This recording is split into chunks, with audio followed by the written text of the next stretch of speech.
Okay, so we're going live now in 3, 2, 1.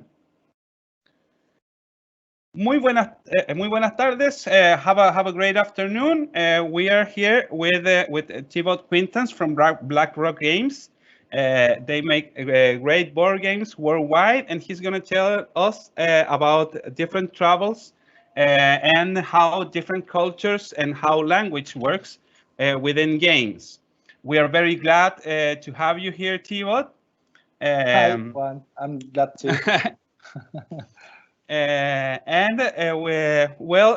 We're gonna have this presentation, and then at the end we'll be answering all of the questions from the audience. Okay, we're sorry about a couple of technical difficulties that we have, but from now on you can enjoy this beautiful lecture that Thibaut has presented for us. So Thibaut, please now enjoy the audience. I will be shutting off my microphone, and we'll be getting together again at the end of the lecture so we can ask all of the audience's questions. Okay? Okay, I'm good to that. Okay, have a great presentation. Bye bye. Thank you. Hi guys, hi girls, hi everyone, ladies and gentlemen. I'm sorry for this it's all my fault, technical problems. So I'm not used at all to do this presentation in such a way, in such a digital way. Usually I like to talk in front of a group and exchange some games and share some experience like lively. But well, that's how it is. And I'm still very happy to be in front of you, even if I don't see any of you, and I would love to do that. So let me talk a little bit about a project that I've done already 10 years ago, a big trip that was starting for 6 months normally, but that ended up a bit more than 2 years later. So it changed lots of things in my life. If I'm here today, it's with Blackrock and the different jobs I'm doing, it's thanks to this trip as well. And even if I have a family today, it's thanks to this trip. I'll try to explain you a bit more. First of it, there is a couple of, I will start with, so you will show a few pictures that I've been taking myself during this trip, and I will try to explain a little bit what I'm saying, but it's mainly to have something better than my face to see at during the show, and it's gonna be mostly the 6 first months, because I can't do a 2 years trip resume within an hour or even 40 minutes. And I've just only taken a few anecdotes, through those stories to show you how I enjoy so much, and I am so convinced that board games is a wonderful tools to meet people anywhere and from any backgrounds. So first, I will start with a few sentences, a few quotes that I've been reading or discovering before I started my trip. It's so one was saying, Bernd, you know, the author of that game, which was saying that there are 2 ways to bring communication between human beings from all over the world, whatever their cultures, is music and games. I remember finding that one on the internet before my trip and starting to think about it. And those 2 really strikes me, because I'm really into music for years, but not a musician. Just I used to be a little bit of DJing and stuff, and I've always been into board games. I was born without TV, thankfully. I didn't say that all the time, because we fought a lot with my sisters and explaining to my parents that we were the poorest kids in the world not having TV. But at the end, it saved us differently. And instead of that, we had at least a wardrobe full of board games and played a lot. So music and games have always been in my life, but music has always been something that I've seen as a big difference with my friends that could play some instruments and stuff. I've tried myself to sing, but never been able really to sing very well. So these experiences were enjoyable at that time, but nothing that I could really share fully and emotionally, and yeah, fully emotionally, yes, but not fully in the same level as I have been able to do with board games. So that's when I saw this, I said, well, this is something that must be really true, and that I can definitely try to prove with board games, that this is a way to bring communications between people. Board games as well, as I said, was always through my life since I was born, really. The only part of my life I stopped was when I was a teenager playing role-playing a little bit more. I had to do my own little revolutions as a teenager, so I stopped playing with my parents and my sister. But it's like I was convinced that playing games makes us equal, and that whatever our background is, once we share and accept the rule, we put ourselves on the same level. It means like once we have shared the language, the same language to understand how to play this game, then we are all on the same level. Whatever our background, whatever our economical situation, cultural situation, religious situation, age, whatever age we have. Of course, it means we have to choose some games that can bring us together and that correspond to all the people. Another book, another person that had really struck me when I was like preparing this trip is, and even a few years before I read her journey's writings, is Alexandra David Neil. It's the first woman who got into Tibet last century, and she said something about traveling and saying that who travels without meeting people do not travel, he just moves. And I found that really, really appealing for me, and saying like, well, how and what could I use to meet people traveling? And once again, board games was something that I really, that I took as something that could really help me. As well, I found the difference of looking for games. Someone said, like, there is no one who does not like to play. There are just people that haven't found their game yet. And that as well brought me something. I said, okay, let's, this is universal. This is something indeed that I'm sure I can make anyone play. That helped me to go further. Plateau, that I don't have to introduce you, said that you can learn more about someone by playing 1 hour together than talking for a year. Game was already very popular into Roman times. So this as well, and I will explain you how I got to know some people. Of course, you don't get to know them like very precisely in detail about their life, but you get to know a lot about someone when you take time to play with, about his temper, and about lots of emotions you can share.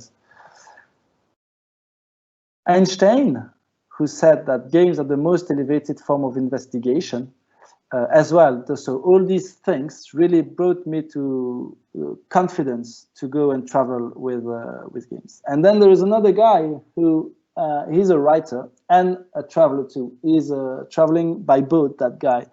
I think he's a Belgian guy, by the way. I'm not sure, but I think so. And as I am though. And he said that the real journey is to go, and that once arrived, the journey is over. And today people start with the end. That's something I maybe shouldn't have added, but that's what he said in his book. Like for me, as well, he's talking about people taking the plane and going to one place and they start their travel or their trip there. What we all do, and I still do today. But he, reading that and saying that really and directly make me think about train as well. That could have been a way for me to move and to, with the time passing, seeing the time passing and having time with other people having time to do something. So that's how, and that added to a dream I had since I was, I think, 13 or 14, to take the Trans-Siberian train, made me decided to leave by train and with board games. So that's how everything really started. It's so I'm in 2009 in March, and I'm a director in a company which I've been leading for 9 years, and with a team of 15 people. I have a super nice job. I have a super nice team. I love everyone, but I reach a point where I need to meet different people, different perspective, different points of view, and so I decide to take the train and to go and meet people all over. I started in Belgium, as I said, and my aim first was to take the Trans-Siberian. Until Vladivostok. I will let you know later, but I never arrived in Vladivostok, and I never came back 6 months later, but 2 years later. Those pictures, a few in the train as well, just people I met, and I'm going to maybe we can Juan, you can show me here in my desk, and I want to show you. I don't know if you show me, if people can see me though, but I might. I would like. Yeah. Okay. So I'm going to show you because thank you. Because one of the questions I usually have is what game did I take, and I have here most of them, but not all that I have. Left most of them I have left to people at the end of the trip, but still I have rebuy most of them, and I'm going to show you 2 or 3 of little of them that I always had in my pocket, and that's the one you will see in some pictures as well, because those were my they was not considered totally as a games, but as something, as a tool that was a link, as a hello, as a hola, that I could say to people I didn't know, and to make a bridge between each other. One of those is this little trick, which once you can make the wheel turning one side, and if I can make it turning the other side. I'm not going to stand up because I can't stand up and you won't see me, but if I used to play with that and just holding one hand up and then making it turning one side, and then holding the other side, my legs the other side, and turning the other way. And I will explain you how it works later. But this, then everyone sees that and wants to play and wants to try because they feel they can make it as well. But it's not so easy. I will explain you this little trick. Another one which really works perfectly was these little 4 pieces, which is in fact the smallest tangram. I don't know if you know tangram. It's we call it la maledetta T. So the sacred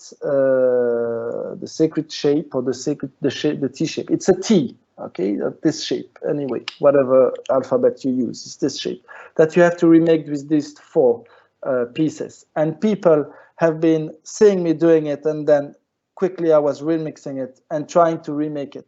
And this really makes me so many stories. And I will see some pictures with, in the beginning, 2 hands, and then 4 hands, 6 hands, 8 hands. Lots of people coming around and trying to make it as well because they think they can do it. And as well, there is little trick. It's not so easy, and it was a way for me to get a attraction, to get to get a link with each other before I could start to present other games.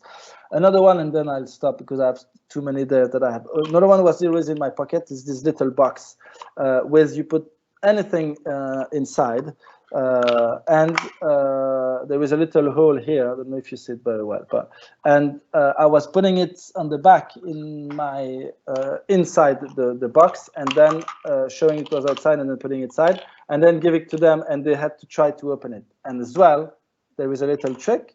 And if someone asks me at the end, I will show you the little tricks of this. But this, once again, was something that was just nothing, a little playful spirit that I put inside in between us without knowing anyone, and just getting and wanting to get spend a little time with them and getting their attention. So these, I will show you other games a bit later. I'm not showing them all of you now, and I will keep up and telling you a few of my quick stories. Hopefully it's going to be a little bit interesting for you guys, And starting with Russia, I had lots of stories before in Belarus, but I will after I've select 4 or 5 stories that I can quickly tell you, and how board games brought me into cultures and into meeting people. So, as you understood, I had 25 backpacks in my bag. I was moving alone by myself, mostly by train, 50,000 kilometers, and using in my these little tricks first, and then sometimes even bigger, but going anywhere, in a terrace, in a park, in a train station, on a bench in the street, where where people were just usually sitting, not in movement, because that's not easy, and then sitting next to them, or stopping next to them and starting to show them, to get connecting with that. Russia. So we're back to the pictures one, I guess. So anyway, yes, the presentation is already on, and you can, and all of our guests can see it. Okay, so Russia, just showed here by represented here by these puppets, very famous in Russia. Russia, I stayed in Russia for nearly 2 months. I was expecting to go up to Vladivostok, as I told you. One of my dreams when I was a teenager, it's to take this line, because the Trans-Siberian is not a train, it's a line. I never ended there because I cut my way after the Baikal Lake and went down to Mongolia for the Trans-Mongolian train and line and stuff. But one story there, very interesting, is like I have, so I'm going to show you a few pictures of Russia, but Moscow first. In Moscow, my first meet was here, Tanya. Tanya is, I don't know if you know couch surfing, but that was one of my way as well in cities to have a shelter and a place to sleep, for sure. And the way I was sometimes preparing my arrival, Moscow was one. So on Couchsurfing, it's a website where you can just ask to sleep in a coach of anyone that is registered to this website, and you can search by city.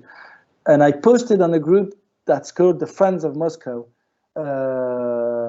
just sending and say, hey guys, I'm traveling, I'll be in Moscow, I'm starting my trip, I'll be in Moscow in a few days, having board games in my backpack. If anyone is interested to meet me and to play board games, I would be delighted.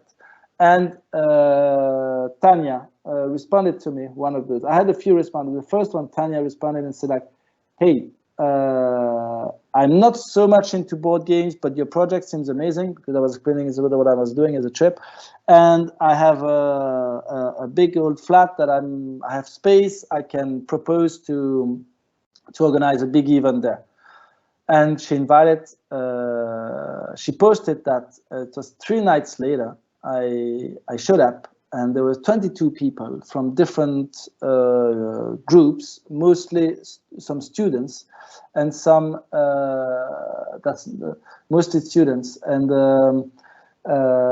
even some teachers. I had a worker, she had, like large different groups, young and old. And we played. I don't have so much pictures neither of all these, because, as you know, while you are playing, it's very hard to take pictures, because it's not even, I wouldn't do it, because I'm playing, I'm into the game, I'm into this present time, so I don't want to take my camera and my sound recorder that I had to, so I need to spend long time usually to take pictures. So I have some that I have pictures that I really missed. And from that evening, I had one, the one you've seen, but not others. But just that time, after that, all these group, just to say, we played the whole evening. All my games were played and shared with people who never played, with people who are used to play, the strategical gamers, even some of them, and I didn't have any strategical game. But we just had this shared, and all those guys just wanted me to come, to give me sometimes the days after, and to show me their city. So that's one of the results as well. It's like I visited lots of places thanks to the games, because people wanted to accompany me after the time we shared around the games. And what is more is, like, after that night in Moscow, the group has been ruling that group for at least a year more, and they were seeing each other every other weeks, and yeah, playing games together. So that's one of the things that's really, yeah, that struck me as well, and that was really super nice to hear and to see and to follow after, and to say, like, well, starting from just nothing, from just the envy, to share games and to play games, like it was opening some ideas and stuff. That was 2009, so 11 years ago.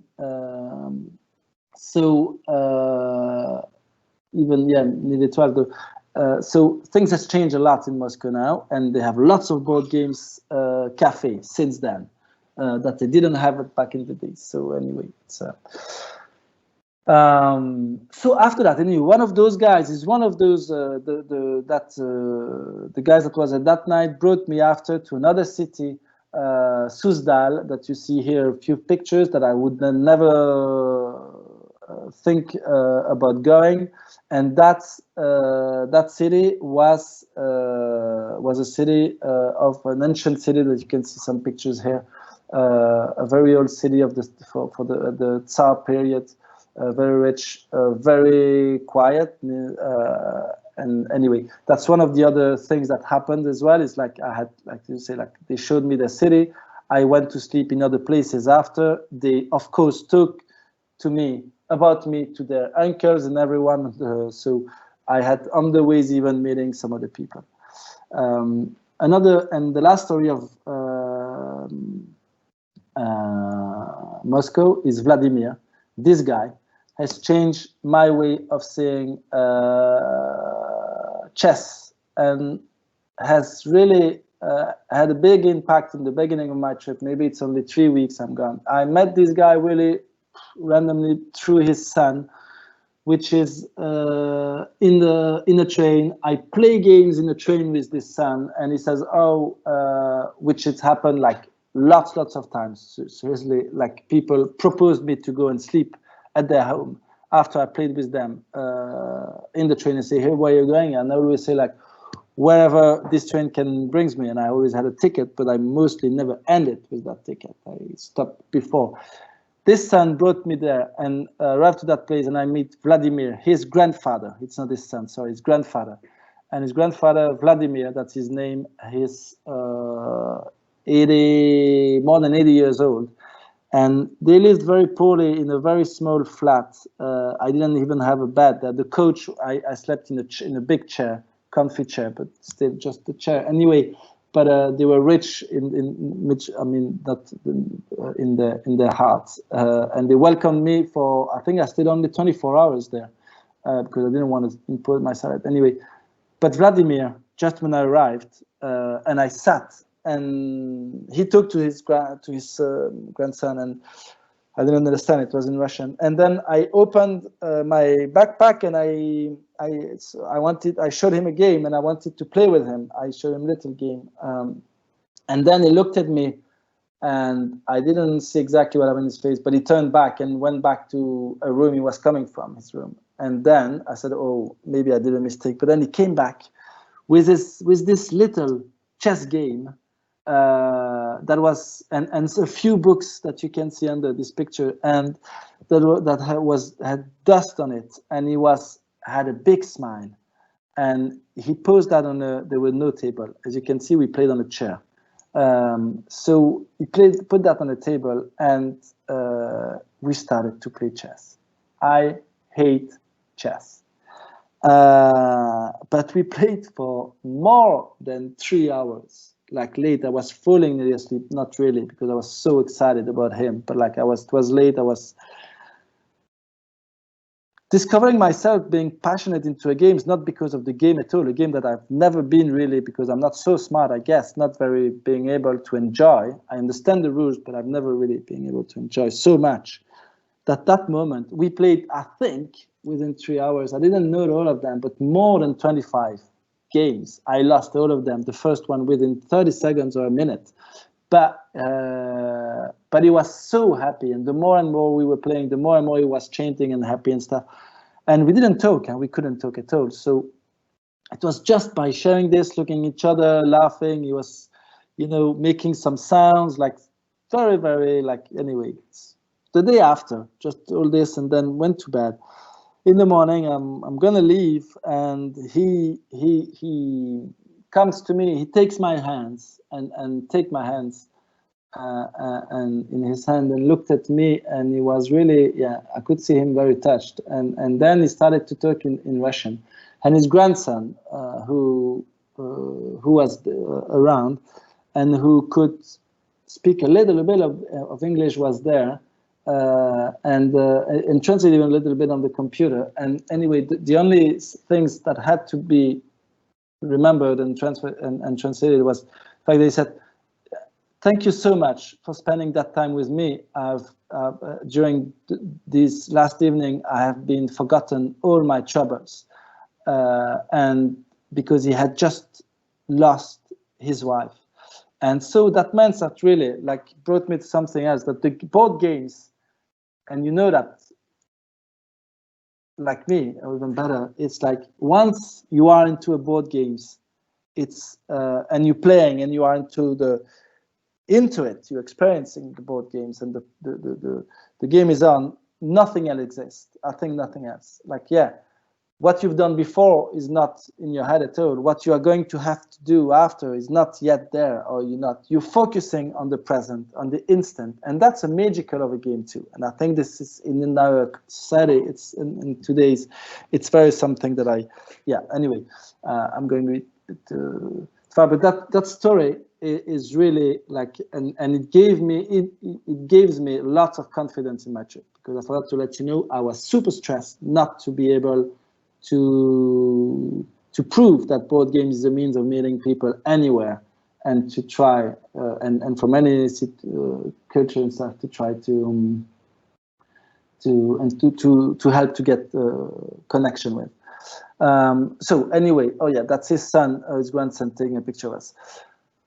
I'm going to, so there's a few pictures following. And that's another very incredible story that I quickly pass, but game brought me into how do you call that, places where kids, when kids don't have parents, they stay in, and they are that's their life every day. So that's there, and that's the adults there on the back were psychologists, and they were amazed by how long I could play and keep them with me. The teenagers, and even the teenagers played after with the kids, because they were so proud to know games that anyway, it was as well an experience incredible. I stayed there 2 days, and I wouldn't have never thought that these in Russia, at the beside the lake, the Baikal Lake, I could get into those institutions really, hardly kept, and to spend this amazing time with those people. And of course, it was very easy for me. I bring games, and games is something like, it's like for them it was amazing, and I'm a foreigner, so of course I keep attention already and stuff. But really, the times we spent, the skills they have as well, being able to share with each other, to compete somehow with each other through games, or to collaborate, were really super interesting, according to the feedback that gives me the psychologist after. I think, I'm speaking too much, I think. Juan, I don't know if you want, if people want or have questions, or I could just follow, or is there still someone? Yes, actually, we have a question. Yeah, okay. Yeah, we have Joaquin Olavarria. Hi, Joaquin says, based on your experience, what do you recommend to avoid errors in the board game or video game creation process?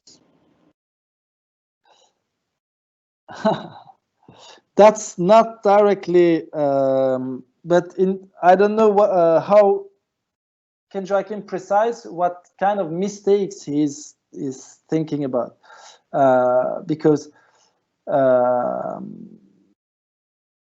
yeah, I don't know what yeah, I'm not sure I understand the questions in terms of mistakes, because if we take talking about publishing, then it's a commercial point of view more, or if we're talking about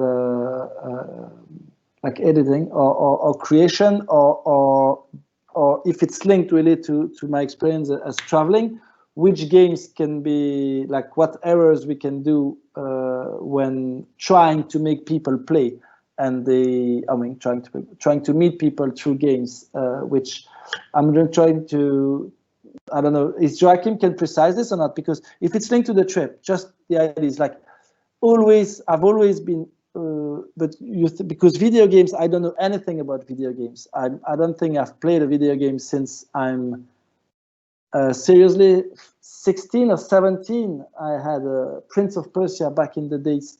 All my nephews and cousins stuff, they play games. I know mostly the stories of lots of video games today, but I never play. I have no time to play video games, so I don't know how to avoid any mistakes in video games. I know how to avoid a little bit as a publisher mistakes in board games. I mean, there are lots of things we could talk about. One for sure, and that's one I have experience, is to try to make sure you fit your audience with your art direction. That's something we have had the best board games. You can have the best board games, and they don't reach they don't achieve the success because they didn't reach their audience, because they haven't been thought in the right way in terms of art direction. And it's sometimes hard to make the difference between what we really want as a publisher or even as an author and what we have to develop to be received the best by the audience. I don't know if this is one of the response or not. Or I think it's pretty clear. Yeah. Yeah. Okay. If Joachim wants to precise this, I will. And if it's about the because I don't know about any video stuff. I'm just. We have another question. Yeah, go for it. We have another question, which says, I know you're a genius designer.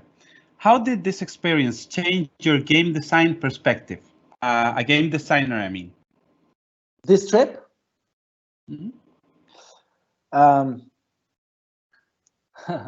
That's a good question. First of all, I started to be game designer after this trip. I've been a game designer before, but when I was in my previous work, even not really totally in the field of board games. I was working in the environment sector to develop tools for kids and for young people to know better about their environment and to respect it better and stuff. But at that time, I started to create board games as tools. But I only got into the industry as a board game designer after that trip. So it's hard for me to say how it changes, if it changes anything. The thing I know is, like, for me, it changes everything in the way that after that trip, for sure, and the thousands of games I've played with thousands of different persons and groups and people within 2 years, the only thing I'm trying to think and to develop and to focus on, it's the experience of the game and how the people are going to interact with it within each other. This is really something, and most of the games, not all of the games I have been working on as a publisher or as a board game designer, and know nearly exclusively for the last games, has been focusing on that. as projecting myself lots of the times, even when I just put ideas on what would that brings in between people. How is this going to happen to make something in between the different players, or even for the solo kind of mode of stuff, like how can people will put themselves into these games, and how that would impact their way of seeing their surroundings.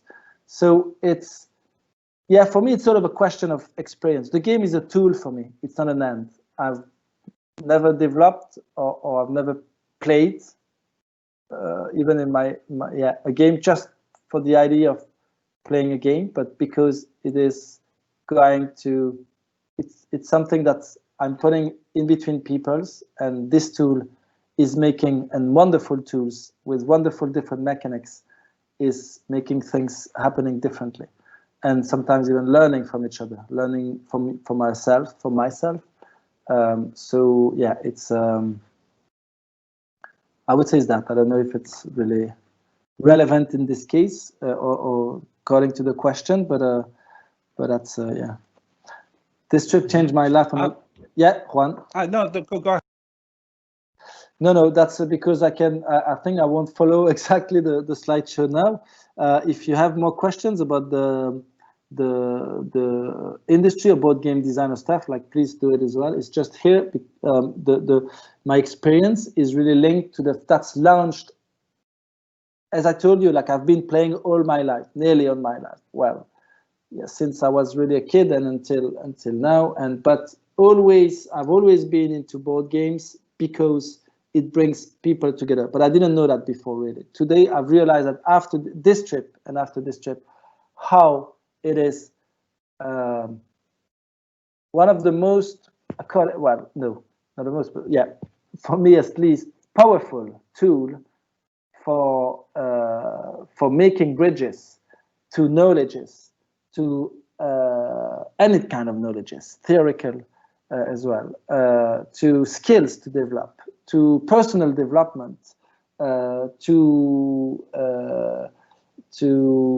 cultural and a better understanding of other cultures, to anyway, to so many things that that I don't look at games anymore the same way. And yes, as soon as, for me, a game is to well, I'm going too far probably, but anyway, that was the thing I wanted to say about board games and how I see it today, and through how this trip has made myself. Every single day, I remember lots of people I met when I played some types of game and when I had some experience with them, and how at that moment we didn't have any language and we could still share something deep, and even and that it opened the board games really in my trip open as well this fact that once you are totally dedicated to that moment and to the game and to the person and how you play, there is really deep emotions shared, and that people will really be willing to carry on, not specifically playing. And most of the time I didn't carry on playing, even I stayed in a family for a week without, yeah, we played every day, but I learned everything except playing. I learned their daily life and stuff, but just because they wanted to share other things as well with me, other of those, it has opened something naturally, instinctively, directly, that has been that has opened a big door that they wanted to share something. 70% of my time after playing, I've been invited for doing something else. 7 times over 10, which is, I think, huge. And most of those time, at least, it ended by a night sleeping at a house. But it was a visit of something, a journey, like they brought me to a place, or food, or yeah. I don't know if I don't want to lose too much of my line, but if you have, I'm carrying on just a little bit with Mongolia, because in Mongolia as well, I will show you. Okay, go ahead. Yeah, I've been. It's one of the other story. I've been really like games was really like wow. This is really amazing, and I've learned a lot about Mongolian, about the culture of Mongolia, which if you don't know it, it's the second.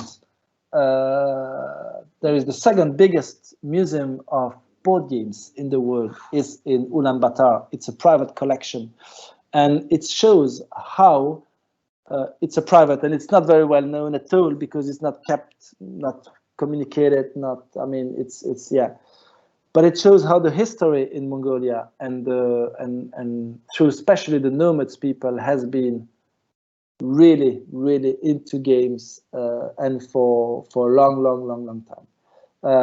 So anyway, and just to show you like how my first meeting was at the border. It was with a policeman, where is police station, and you can see now at the end of this, I've took a pictures because I couldn't take really pictures like easily. I have 2 pictures, maybe or 3 that I'll show you. But you can see on the table there are still some pieces of game. That guy, when we played there, he couldn't stop. He wanted. I stayed at maybe an hour and a half. He couldn't stop playing, trying to play all my games.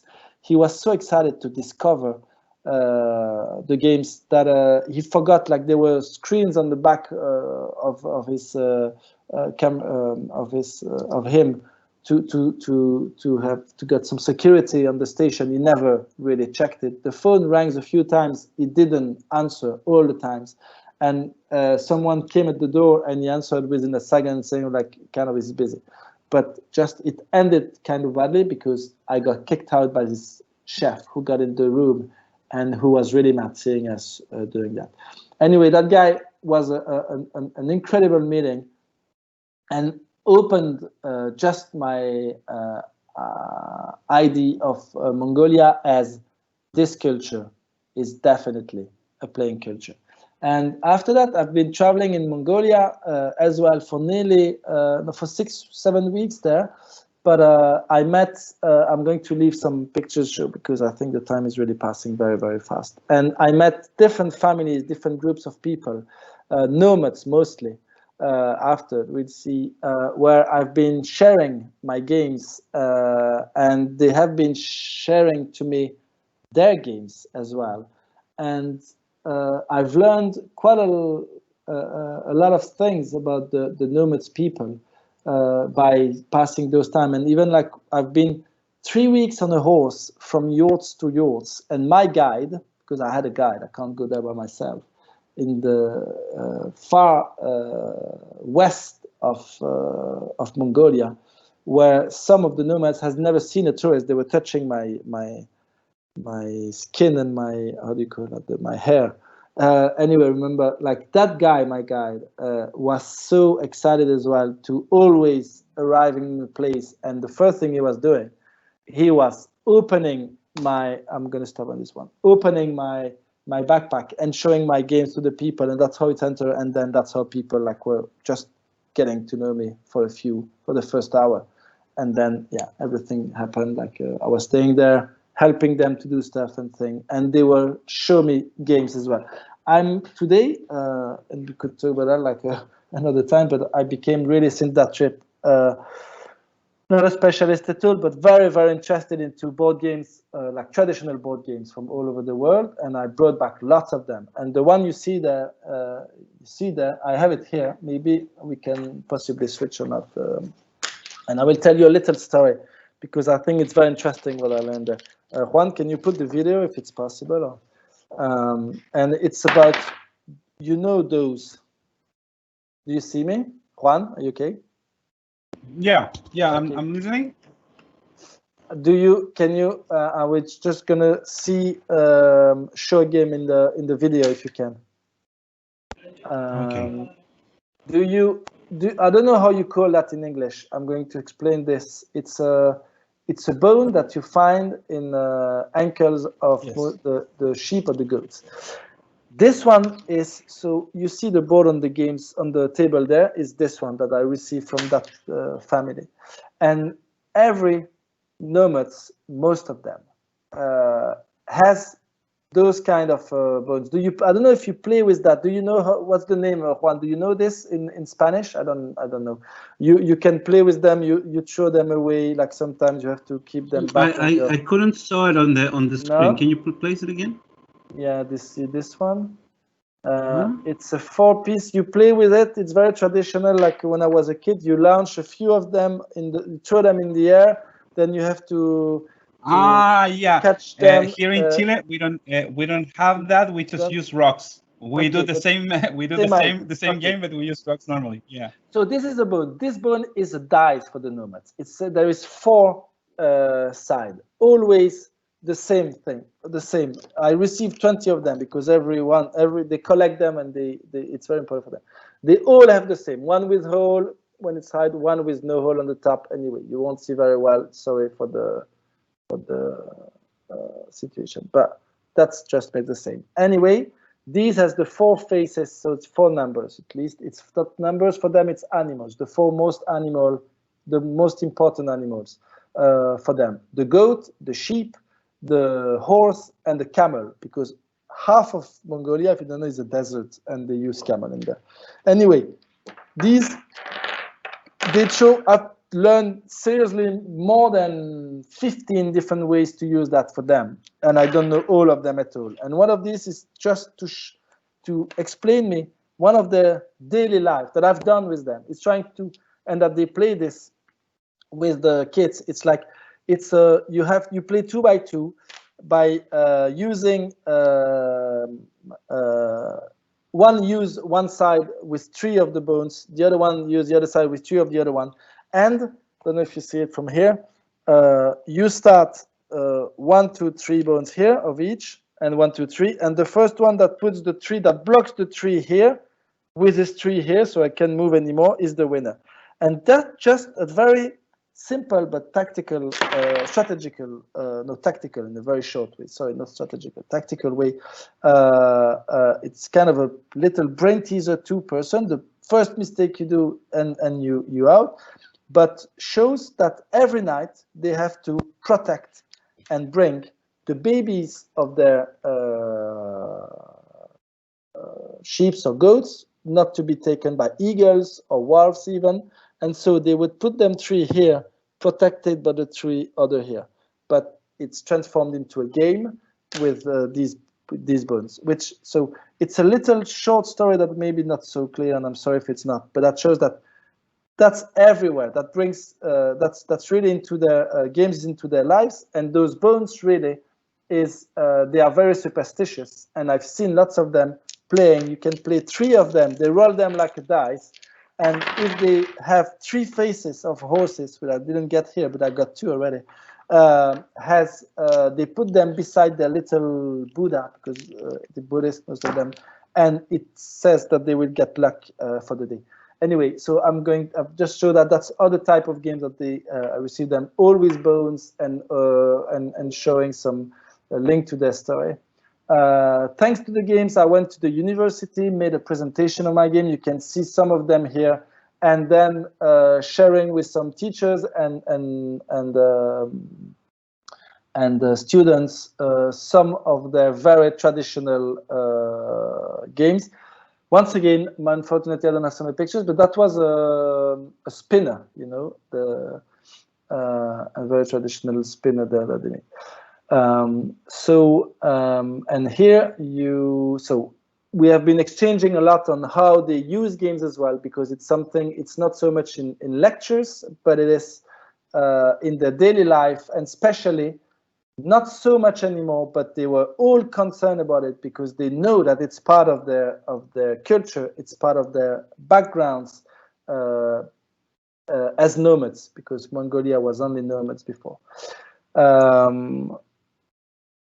Juan, I don't know if I still have a few minutes, but or if we have questions, because this is another. So I'm coming into no. I'm going to let you watch these pictures about the. That's a bit.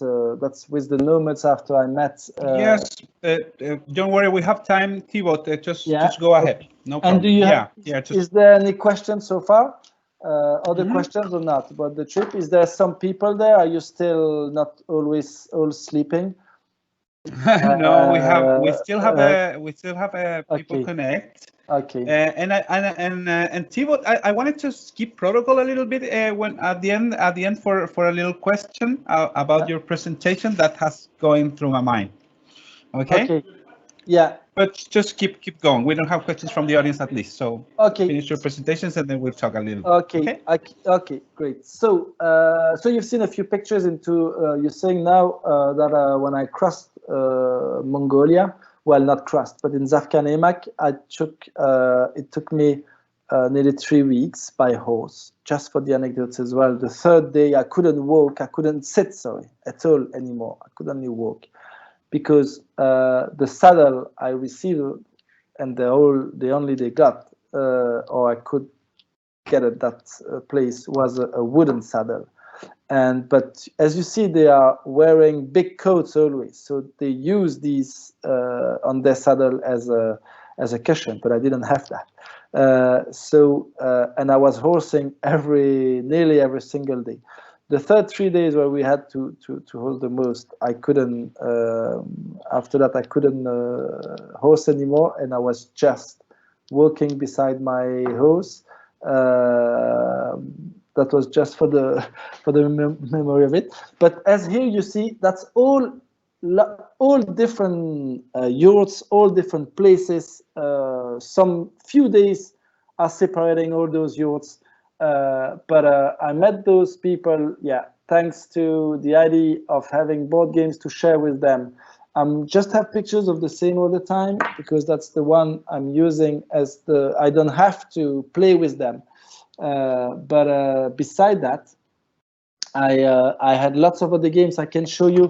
I don't know if you know this one, which is a very, oh, maybe Juan, oh no, we can't see the pictures and show myself anymore. But among other games that I had, it was Digit. I will, I mean, I can't show you, but very, because of the pictures, but very simple games. I mean, simple in terms of understanding, but sometimes not so simple to achieve or to be able to really fully understand. And I had games for younger kids, older kids, and so on. After Mongolia, I'm going to quickly talk about, as you recognize this picture, China. And maybe I will end with China because China changed my life because I met my partner even there. And I met her, she's a Canadian who was living in China. We met playing Jungle Speed. So we know everything. She was an artist. Studying Chinese art, studying sign language, and giving some English lesson. And I was that guy traveling with board games everywhere. Anyway, China has been really. I stayed 9 months in China, but only three. I met the three. I first went 3 months, and then I came back 6 months because I wanted to meet all the tribes along the Tibetan river, the Tibetan plateau, sorry. And to learn I took the time to learn all the traditional board game, Chinese board games, and wanted to play with, China.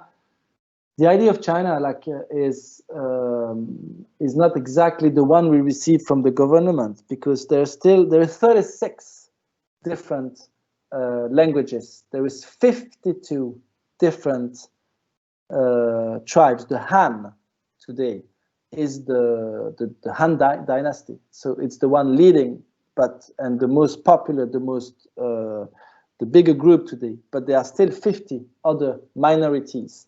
Among them, the one you know as the Tibetan, or maybe the Mao, the Miao that you've heard with so long hair, the Uyghur, which is sadly known today for their persecution. Anyway, all those guys, I wanted to meet them, to play games with them, and so I took those 6 months to go to school, but went to different remote places and meet those different people to play with, to see how they were receiving games, how they were playing, and what they would give me or share with me after that.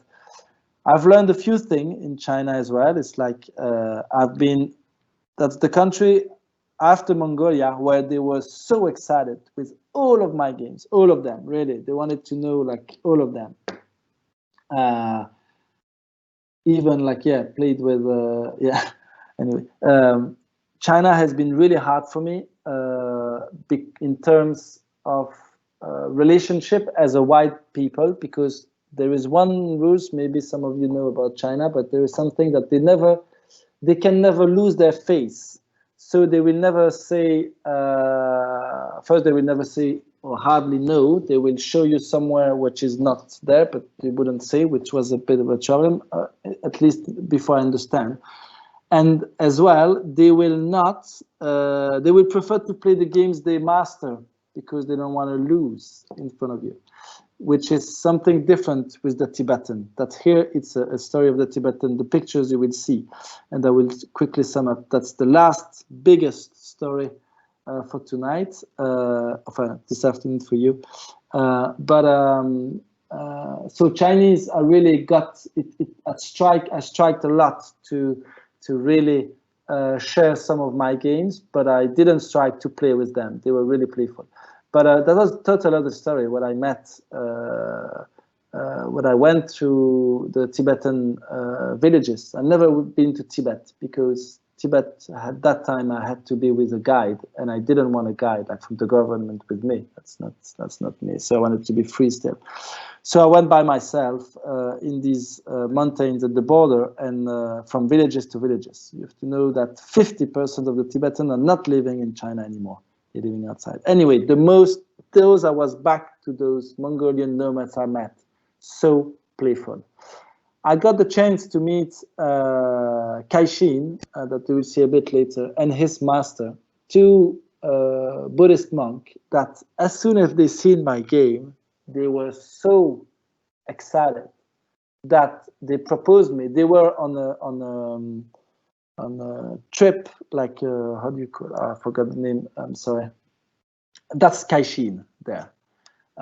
So it's a bit of a mix of lots of pictures, but that's the 3 weeks I spent to their temple after. So that day I met them. They couldn't propose me to stay with them because they were still doing a trip, a working trip, like for their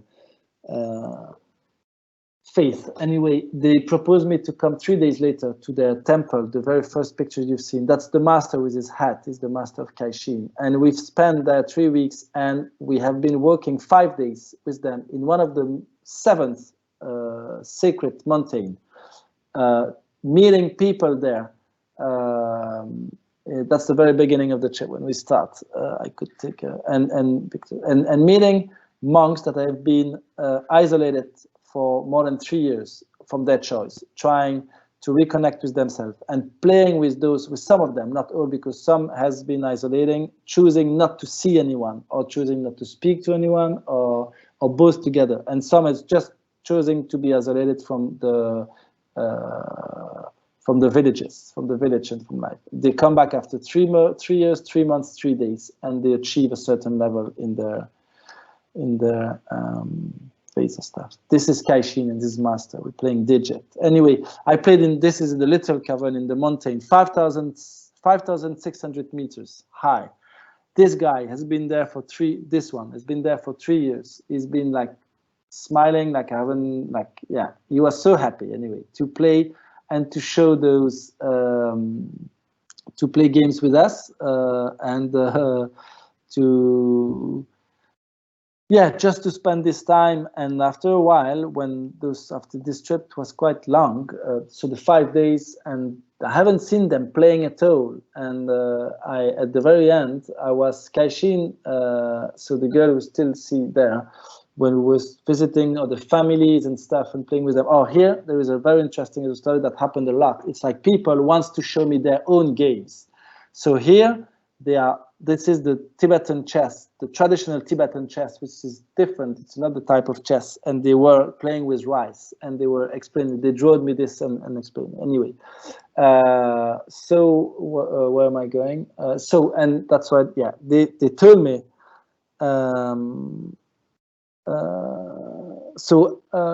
At the end of the trip, I was making. We had a reunion with the different people.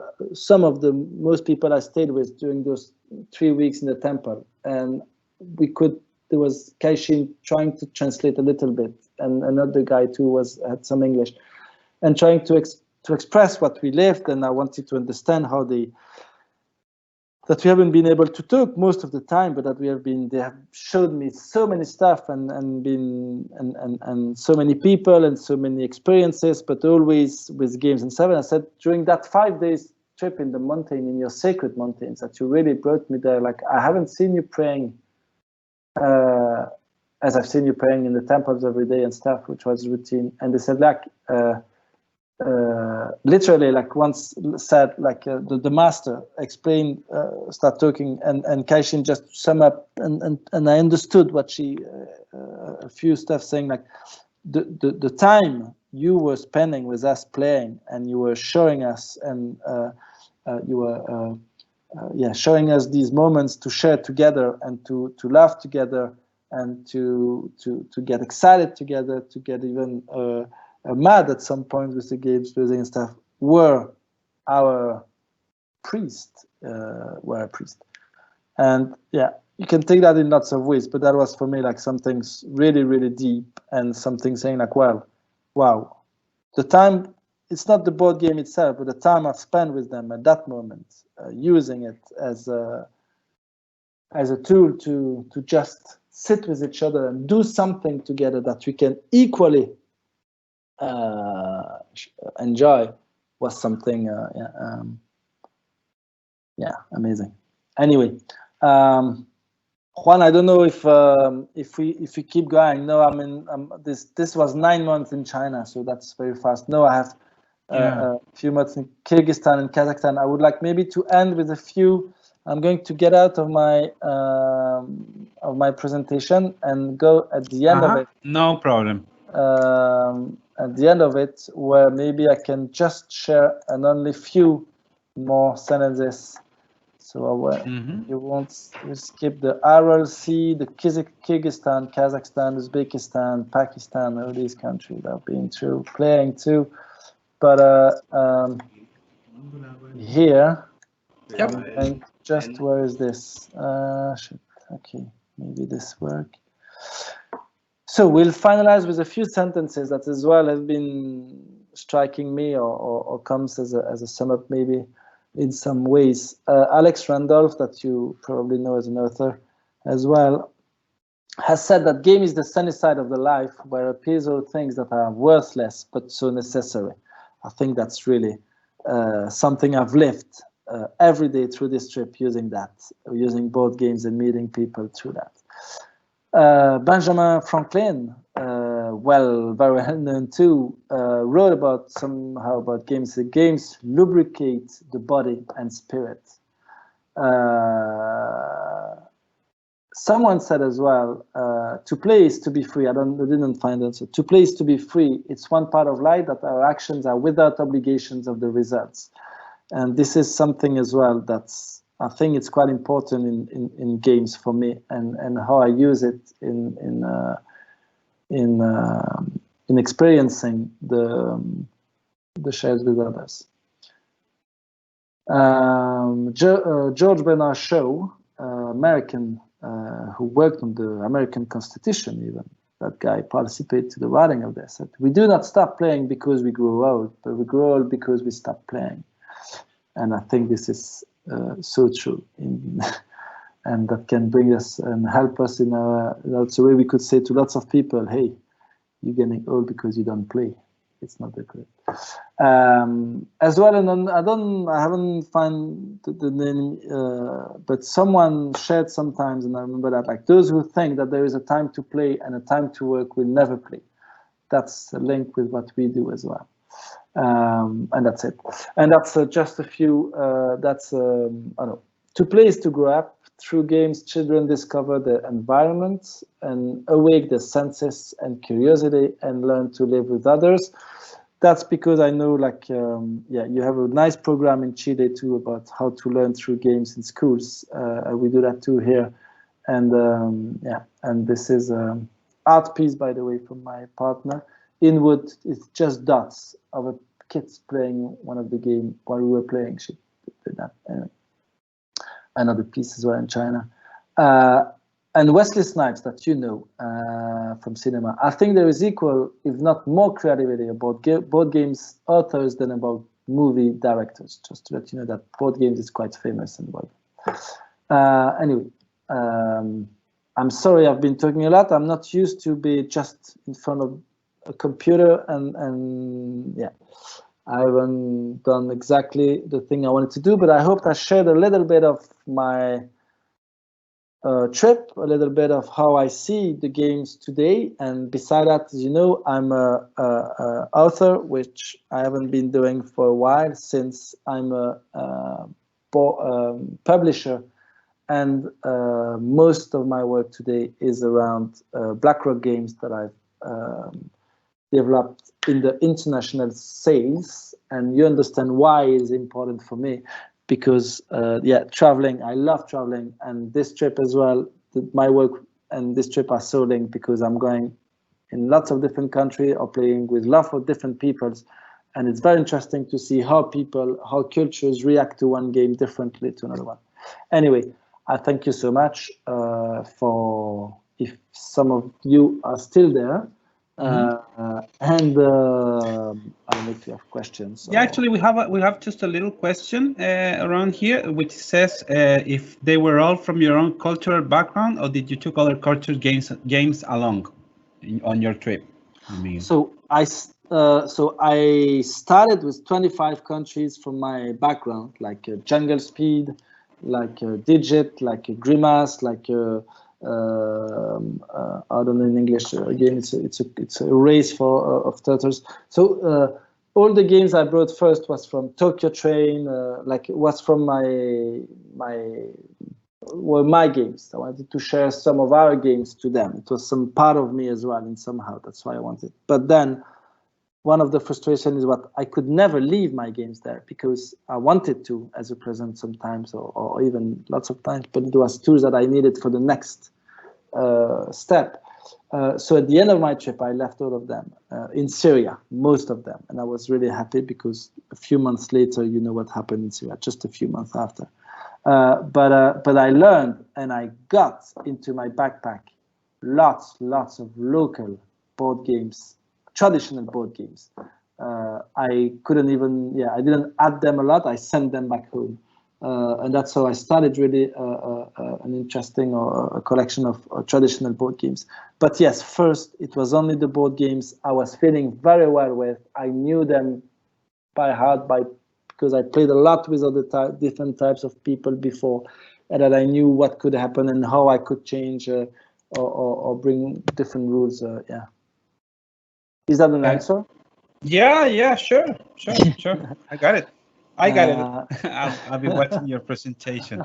But I have a really, I'm gonna skip protocol here for just a couple minutes. Yeah. For the last question, because I was wondering all about your trips and you have been to different continents, different people, and different designers. What would you say that is the main difference between game design in the different continents that you have traveled? Do you notice a difference or? Yeah.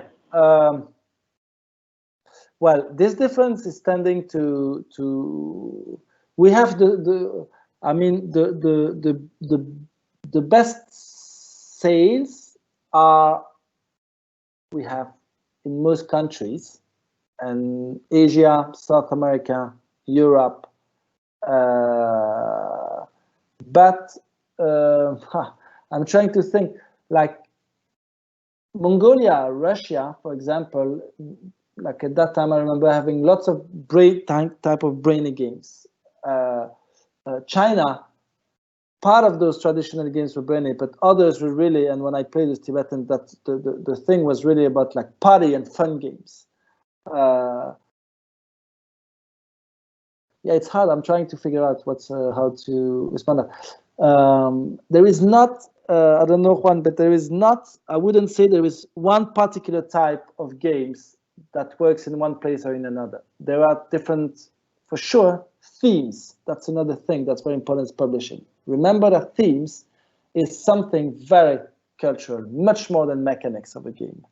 The theme of a game, that's the thing that I've realized that can be totally missed in one country because the theme is not corresponding to appealing at all or not talking at all, the story around it. But beside that, and that works, that's really true. I could tell you, like, for example, in my experience still, like, for example, the Pirates theme, where, I don't know, is it in Chile, is it still very popular, the Pirates theme on board games? Does it work well? Just give me 1 second.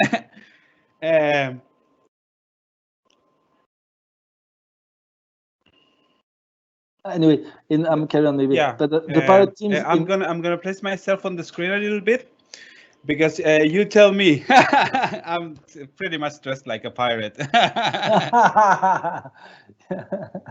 That's true. That's true. So, but in Asia, you know, in Asia, the pirates are really not a team that works at all. And I didn't know that, but I learned that there as well. And it's so they so anyway, themes for sure, and mechanics, yes, like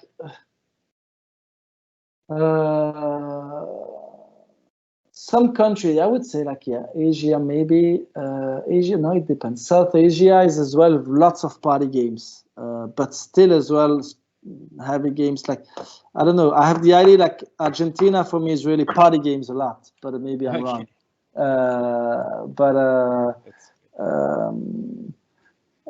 That's what I know from the famous games that work there as well.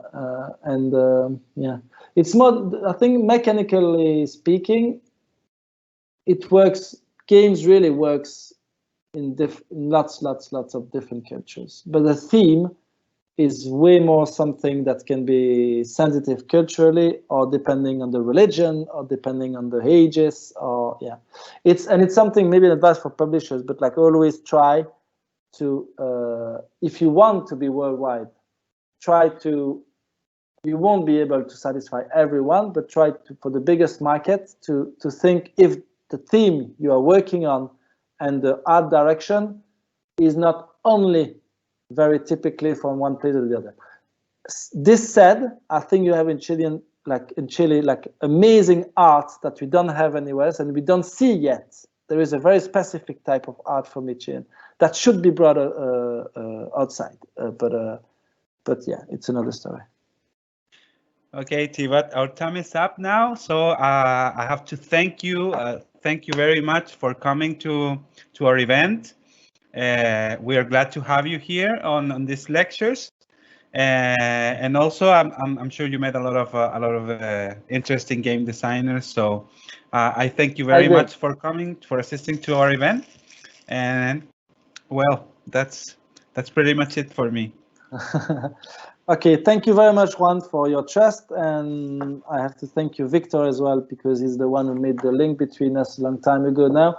I would have loved guys to come in Chile. I will come back, I promise. I don't know when, but I will. And I hopefully will see you all and have at least the chance to discuss, yeah, for sure, like advice and profession, but to play as well, hopefully. We'll be glad to have you then. Thank you so much. Okay. Bye-bye then. Bye-bye.